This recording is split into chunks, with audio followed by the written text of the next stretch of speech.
আর আজকে আমাদের বিজয় দিন কি বলে, দেশ আমার কালকে রাত্রে স্বাধীন হয়েছে, আপনারা জানেন না? সবাই সবাই খুশি না? সবাই বলেন না কত খুশি? আজকে ওখানে গরু জবাই হয়েছে, সুবহানাল্লাহ বলবেন না?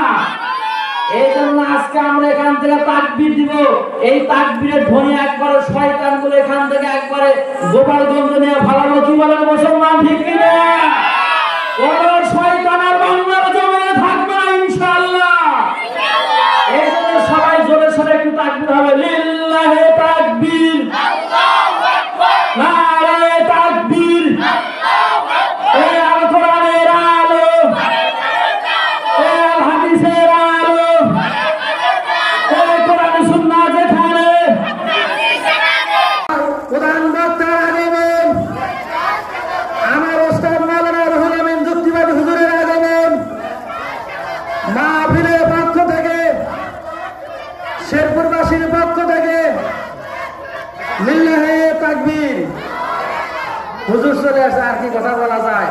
আজকে নতুন খবর শুনেন, দেখেন এই যে বঙ্গবন্ধু 32 নম্বর ধানমন্ডিতে আমাদের যদি একটা কবরস্থান বা মাদ্রাসা থাকে, আমরা কোরআন শরীফ রাখি কি রাখি না? ধর্মগ্রন্থ।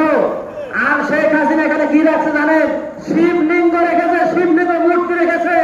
উলঙ্গ অবস্থায় একটা মূর্তি তার রুমে পাওয়া গেছে। নাউযুবিল্লাহ বলবেন না? একজন মুসলমানের সন্তান হয়ে কিভাবে ওখানে শিবলিঙ্গ রাখলো?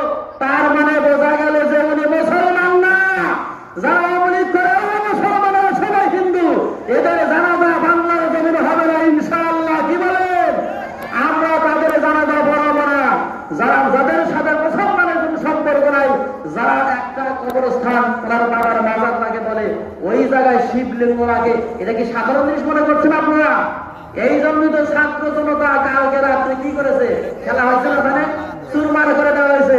এই মাহফিল থেকে বলতে চাই, সারা বাংলাদেশের ভিতরে যতগুলো বামপন্থীর সমস্ত বাড়ি ঘর আছে, এগুলো সব ঘুরে দেওয়া হবে। কারণ আমার আপনার জনগণের 16 কোটি টাকা দেওয়া হয়েছে। যাই হোক, হুজুর চলে আসছে, কথা বলেন। আমাদের হুজুর, প্রাণ প্রিয় হুজুর হযরত মাওলানা মুহাম্মদ রুহুল আমিন যুক্তিবাদী, দোয়া করি আল্লাহ রাব্বুল আলামিন হুজুরের হায়াত আরো দীর্ঘ বাড়িয়ে দেন, বলেন আমিন। আমাদের মাঝে হুজুর আরো দীর্ঘদিন বেঁচে থাক, বলেন আমিন। আসসালামু আলাইকুম ওয়া রাহমাতুল্লাহ।